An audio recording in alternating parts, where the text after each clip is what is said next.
歡迎收聽2025年6月2日早上8點北愛爾蘭粵語新聞。我係你嘅 AI 主播 Joyce， 請你收聽，同時記得要 like 我哋呢條 channel， 撳埋個鐘仔，當有片出時就會有得聽啦。烏克蘭總統澤連斯基宣布，星期一會派出代表團去伊斯坦堡，與俄羅斯展開新一輪直接和平談判。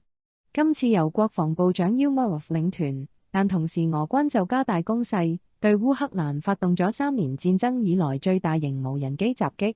據烏克蘭空軍消息，俄軍禮拜日一共發射咗472架無人機，另外再加7枚導彈，密集攻擊烏克蘭各地。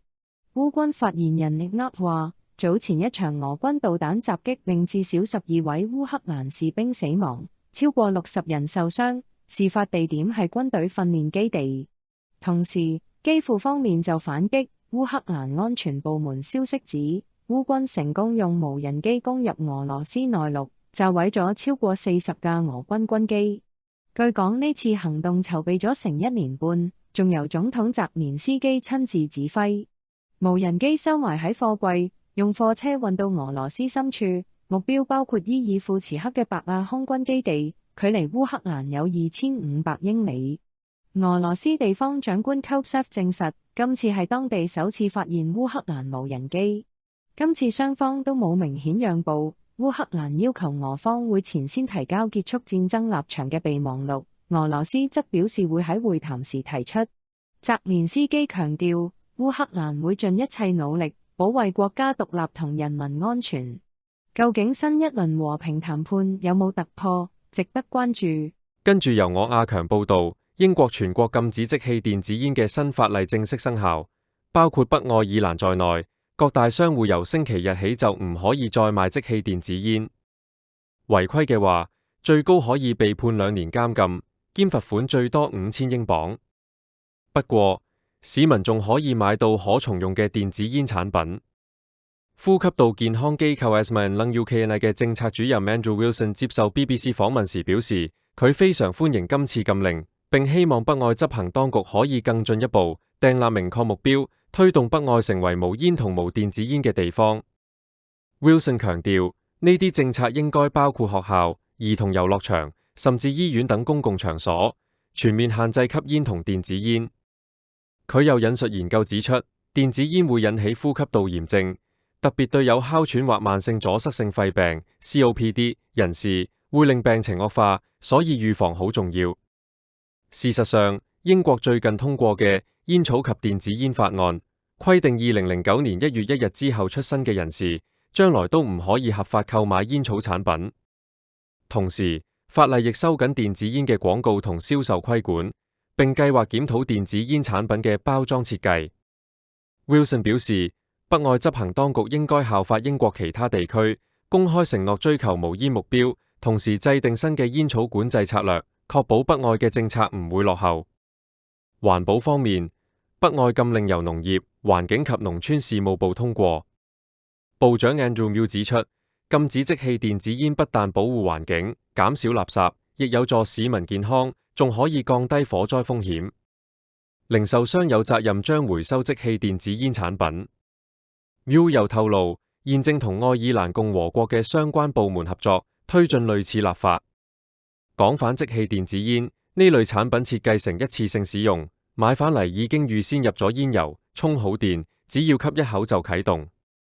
電池壽命好短，通常1日就用完，唔可以換線圈，唔可以再充電或加煙油，用完即棄，體積細細，方便攜帶，但亦帶嚟唔少環保問題。北愛爾蘭 County Down 周六發生一宗疑似非法禁錮案，警方喺 Banbridge Scaffer Walk 一帶接報有騷亂，即時疏散居民。警方及消防趕到現場後，發現一名女子受傷，被送院治理，暫時傷勢並無大礙。2名男子分別33歲及43歲，現已被捕，涉嫌非法禁錮及刑事損毀。較年輕疑犯同時涉傷人，年長疑犯則另涉襲警，現正被警方扣查調查。一名受限制駕駛者Jordan McDowell喺短短2個月內，被同一條公路上嘅定點測速相機捉到超速17次，最終被罰款及吊銷駕駛執照。現年26歲嘅McDowell 去年7月至8月期間，喺雙程公路 Bangor 至 Belfast 段，多次以時速70至80英里行駛，遠超60英里限速；另一次更以59英里時速喺限速40英里區域被拍到。法庭透露，當時佢同伴侶分手，流連車上生活，連通知信都因與家人關係決裂而收唔到。辯方認為屬一連串不幸事件，但麥道已承認錯誤，並在案發後棄掉座駕。法官強調，無論有冇收到信件，短時間內超速17次，嚴重違規。最終麥道被罰款850磅，並被吊銷駕駛執照9個月。題外話，每位於北愛爾蘭考獲駕駛執照，都要首年限速唔可以超過45英里，同埋唔俾一個人駕駛任何高速公路，除非你嘅副駕位有一名超過3年駕駛執照持有人陪同，先至可以駛入高速公路。仲有，如果俾警方以鐳射槍測速，兼且見到你係掛住限速牌，就算例如條路最高限速70，而你踩緊60，一經發現及證實，一樣會被檢控超速駕駛。睇共和國消息，有參加咗愛爾蘭科克市馬拉松賽事嘅跑手，不幸在比賽期間離世。主辦單位表示，急救人員即時到場處理，並向死者家屬及朋友致以深切慰問。今年賽事有嚟自26個國家，超過550名海外選手參加。都柏林有一名愛爾蘭警察周五喺 Pudderstown Park 調查2名男子騎電動單車滋擾時，要求對方落車，期間對方加速撞到該名警員。警員送院後已出院，傷勢並無大礙，但2名涉案男子即場逃去無蹤。警方呼籲目擊者提供線索，亦希望有行車記錄片段嘅市民協助調查。今個月較早前，亦有一名警員喺都柏林另一宗交通事故中殉職。愛爾蘭韋克斯福德 Rosslare Report 港口有2名男子被警察發現藏身在貨車內。事件發生喺一次入境檢查期間，2人現正接受醫療評估。警方已拘捕涉事貨車司機，1名20多歲男子，根據刑事法第4條被扣查。警方呼籲知情人士主動聯絡協助調查。跟進一下英國新聞。英國內政部最新公布，星期六有超過1100名非法移民乘坐18艘小艇橫渡英倫海峽抵達英國，創下2025年單日新高，總數達1194人。今年截至目前，已有接近14800人以同樣方式入境，比去年同期上升42%，較2023年更幾乎翻倍。國防大臣賀里安形容，過去5年英國已經失控邊境，更指現時偷渡場面好似搭的士咁俾人蛇接送，震驚全國。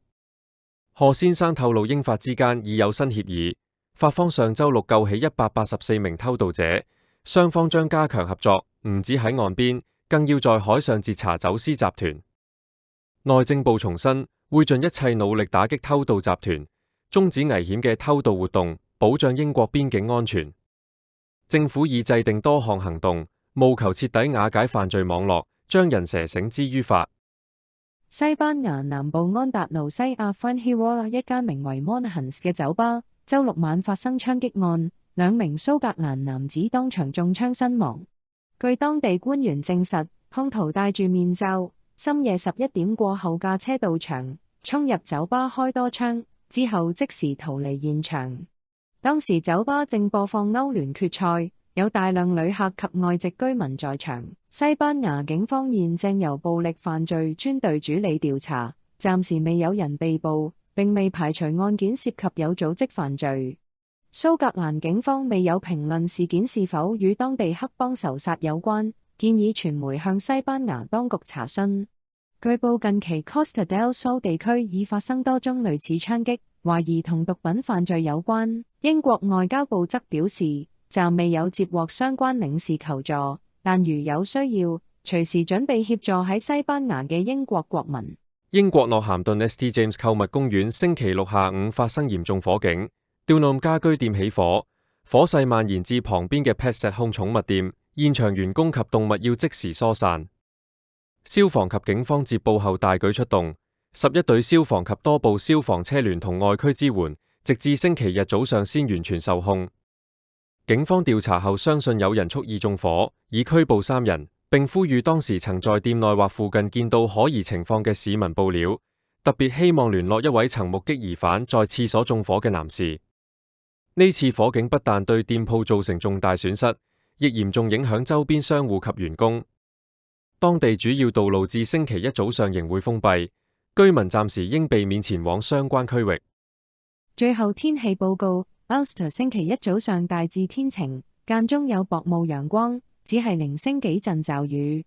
下午西部地區會開始落雨，晚間雨勢會擴散至全境，部分地區有機會出現大雨甚至局部水浸。同時天氣會變得大風，尤其西岸沿海地區會有烈風。